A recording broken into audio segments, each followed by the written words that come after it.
Bonsoir. Je voudrais partager avec toi le contenu de Exode chapitre 2 verset 15. J'ose espérer que tu as déjà lu la référence dans ta Bible et si c'est possible, mais oui, c'est le soir. Tu as la Bible en main afin de suivre avec moi. Vois-tu, en écoutant ces messages audio, en ayant la Bible, inconsciemment tu es en train d'apprendre comment étudier la Bible. Voilà. D'ici quelque temps, tu n'auras plus besoin de moi puisque le Saint-Esprit qui a commencé l'œuvre en toi l'achèvera. Prions. Seigneur, nous allons prendre le temps de découvrir cette référence. Que le Saint-Esprit nous aide à comprendre la parole. Nous t'avons prié au nom de Jésus pour ta gloire éternelle. Amen. Tu dois te dire, ah, il a oublié de lire le verset avant. Non. À partir d'aujourd'hui, on va prier avant de lire même le verset. Verset 15. Pharaon apprit ce qui s'était passé et il cherchait à faire mourir Moïse. Mais Moïse s'enfuit de devant Pharaon et il se retira dans le pays de Madian où il s'arrêta près d'un puits. Moïse, dans le petit berceau sur le Nil, indiquait de manière claire et précise quand la princesse l'a récupéré, puis a chargé sa mère de le nourrir, que c'était celui qui viendrait écraser la tête du serpent. C'est la compréhension du diable. En clair, Moïse, c'est le Messie. Et à partir de ce moment, il a mobilisé ses agents pour suivre Moïse à la trace, pour étudier ses réactions, pour connaître ses forces, mais surtout ses faiblesses. Parce qu'il faut détruire Moïse. C'est notre ennemi. C'est lui qui m'écrase la tête, il me détruira, et s'il me détruit, vous êtes tous morts, vous autres les démons, mes anges. Alors mobilisons-nous. Et ils se sont mobilisés. Ils ont vu les réactions de Moïse. Ils ont même peut-être provoqué la situation pour qu'il réagisse. Et se sont donnés à cœur joie pour faire circuler au sein du peuple l'acte de Moïse. Et là maintenant, c'est clair, Moïse est piégé, il ne pourra pas remplir la mission pour laquelle Dieu l'a appelé. Voilà le plan du diable. Je voudrais te rappeler que l'ennemi ne tire jamais sur ceux qui ne représentent pas un danger pour lui. Pas du tout. Ceux qui ne lisent pas la Bible, qui ne prient pas, qui ne mettent pas en pratique ce qu'ils connaissent, qui sont injurieux, qui s'adonnent à toute espèce de vice. Mais non, au contraire, le diable est béni. Leur affaire marche. Ils n'ont aucun problème. Et certains seraient tentés de dire, mais comment se fait-il? Moi, je suis fidèle à Dieu, j'ai des problèmes, ma voiture tombe en panne, j'ai pas d'argent, j'ai ceci, j'ai cela. Et puis eux qui vivent sans loi, sans foi, ils n'ont jamais de problème. Mais permets-moi de te rappeler une belle parole de la Bible.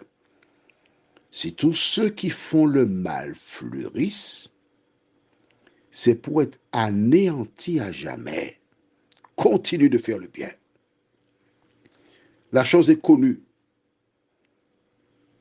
La sentence, Pharaon demande à sa fille, où est Moïse? Mais vois-tu, il y a des personnes dans le palais qui aiment Moïse. Il a peut-être des confidents. Il a tué un des gardes, il doit mourir. La se dit, mais père, c'est mon fils. Mon fils, un meurtrier. et il sera mis à mort. Probablement la princesse trouve les mots pour lui dire, pars mon fils, pars, parce que mon père, il veut te tuer. Moïse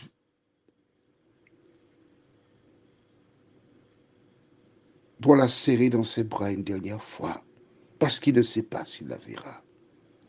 Cette femme qui a fait du bien, en larmes, qui le regarde disparaître à l'horizon. Il essaie de passer près du domicile de sa mère, mais des gardes sont là. Où est Moïse? Alors il s'enfuit. Attention, l'histoire de Moïse, est-ce qu'elle ne ressemble pas à celle de Pierre?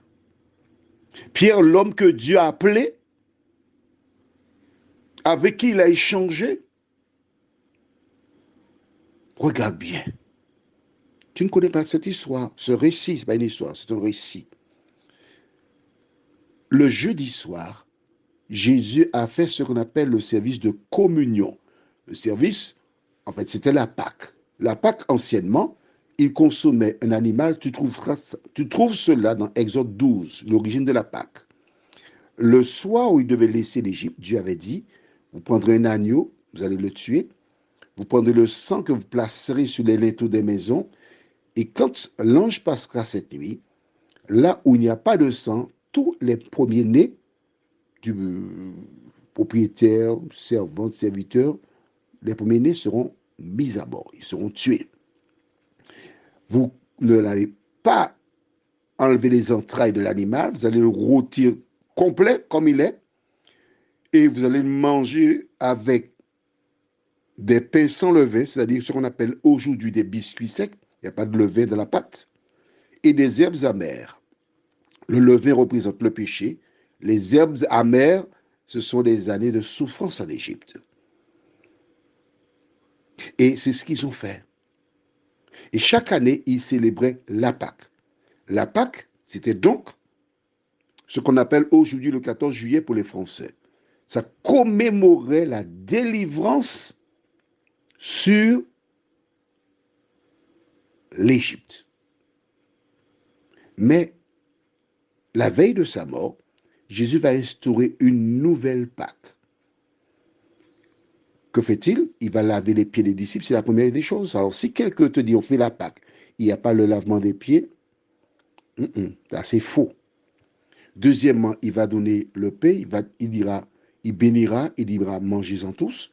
Et troisièmement, il y a le vin ou le jus de raisin, jus de la vigne. Buvez-en tous. Là, cela célèbre non pas la délivrance d'Égypte, mais la délivrance du péché. Tu as vu la différence?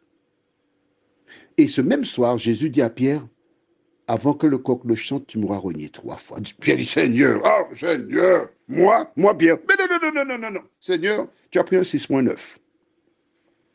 Jamais, tous les disciples disent, jamais, nous te sommes fidèles jusqu'à la mort. Sauf que le soir, lorsqu'on est venu prendre Jésus, Pierre a tiré son épée. Il vient le prendre, et puis il a tout le coup d'épée, un bonhomme, Malchus, c'est son nom. Lorsque l'homme a vu que sa tête serait coupée en deux, il a bougé la tête, il a coupé l'oreille de l'homme. L'homme a dit, ah, mon oreille. Jésus a fait le miracle. De loin, Pierre suivait. Il est arrivé à l'intérieur, il observait, il regardait. Il a dit, mais oui, mais toi, tu étais avec lui. Moi, je ne connais pas ça. Non, madame, ne reste pas là. Hein. À 3 reprises, il nie et renie le Christ. Jésus le lui avait dit. Et Jésus qui avait appelé Pierre pour être un pêcheur d'hommes, Pierre s'en va, il a dit, je vais pêcher les poissons. Je retourne à la pêche. J'abandonne l'affaire. Laisse-moi te dire une chose. Moïse, il a pris la fuite. Pierre a abandonné. Si c'est l'Éternel qui t'a appelé, et tu es passé par un moment difficile, comme Moïse, comme Pierre, si Dieu t'avait appelé, Tu ne peux pas rester loin de l'Éternel des armées. Tu ne peux pas. Parce que dans tes gènes, il t'a formaté. Il a mis en toi l'amour pour lui. Les hommes peuvent chercher à te détruire, mais ils ne le pourront jamais. Parce que Jésus est celui qui a appelé Moïse. Jésus est celui qui a appelé Pierre. La question que je te pose, est-ce que Jésus t'a appelé? Prions. Notre Seigneur, notre Dieu. Moïse s'est enfui. Il existe beaucoup de personnes qui furent par le passé dans des communautés religieuses et qui ont eu des difficultés, qui ont eu des problèmes, qui ont souffert d'injustice, qui ont été maltraités par leurs collègues responsables, qui ont cherché à les tuer. Mais Seigneur, tu leur as conservé la vie jusqu'à présent. Plusieurs se trouvent comme Moïse dans des déserts, te reprochant de n'avoir rien fait. Mais Seigneur, donne aider ces personnes à relire l'histoire de Moïse, celle de Pierre, et de se rappeler que l'Éternel n'abandonne jamais ses enfants. Que ta paix et ta grâce nous accompagnent. Aide-nous, Seigneur, à comprendre le projet que tu as pour nous. Nous t'avons prié au nom de Jésus et pour ta gloire éternelle. Amen.